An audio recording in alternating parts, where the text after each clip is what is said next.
Hey everyone! A common question we're getting about our range vs melee top guides is, why should we push his range if that's what the melee champion wants us to do? We can easily see how this is confusing, so we're going to clear that up in this video by analyzing a gameplay of TL Impact playing Urgot vs Jax. So stick around to the end as we'll finally break down this paradox where both players want the same thing. Anyways, let's break down the matchup and create some game plans before getting into the actual gameplay. Urgot is a ranged AD bruiser versus Jax, a melee AD bruiser. Since Urgot has the range advantage, he wins through poke and burst trades, where Jax will win extended trades. Also, Urgot has control of the wave, which is always the case in range vs melee. Urgot's game plan is going to look like this. Mission 1, build a slow push. To build a slow push, the only thing Impact has to do is to get the push advantage, which is easy as a ranged champion, then last hit the wave as it stacks up and crashes on the tower. And with that slow push, Jax can't fight Urgot without taking too much damage from minions. Mission 2, harass when they go for CS. A staple mission for range vs melee, Urgot wants to poke Jax with autos or his Q as much as he can when Jax goes for a last hit.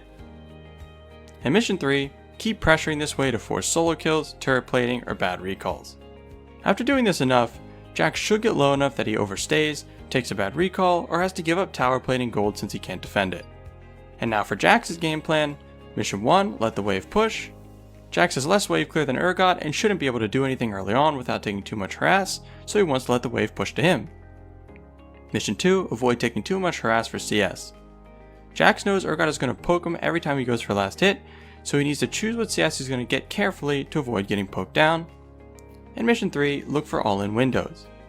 Jax wins extended trades, so naturally he wants to all-in.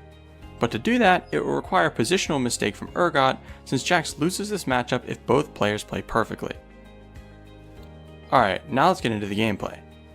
As laning starts, Impact gets the lane a lot earlier than Jax because of an early jungle skirmish.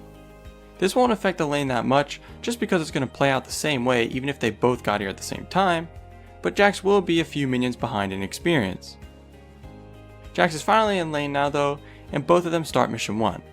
Impact has a small minion advantage to start a slow push, and Jax has no choice but to let the lane push to him anyway.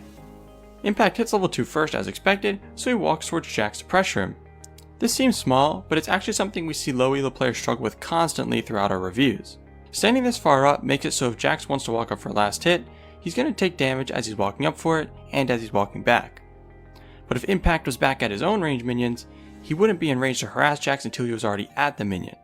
So positioning this way pressures Jax into not even trying to go for these few last hits. Then when Impact moves back, Jax thinks he's safe to grab this one, so he walks up, but takes some harass for it. Impact couldn't pressure that as much as he wanted to, because he would have missed one of his own last hits to do it. And like we always say, in terms of priority, CS over harass pretty much every time. Right after that, Jax grabs a smart last hit knowing that Urgot Q is down, so he can only hit him with an auto attack. After Impact autos him, he takes minion aggro, then drops it using the brush. This is another simple concept that we see many players not utilize enough in lower ranks. A lot of the time, they go for harass, then walk back in the direction of their tower instead of in the brush, so just a reminder, this works way better. Impact continues mission 2 and pokes Jax with Q when he walks up for this one. He hits level 3, and we can see the wave starting to stack up nicely now for mission 1 since he's been last hitting this whole time. But before the wave crashes on the tower, Impact makes sure to punish Jax for this cannon minion.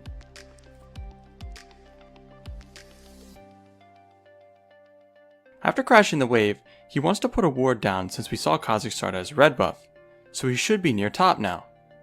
How do we know this? Well, if you haven't learned how to track the jungler, one of the easiest ways to have a general idea of where they could be is by knowing where they started and looking at your own jungler. For example, in this game, Kha'Zix started red, so he'll clear his bot side jungle, then his top side.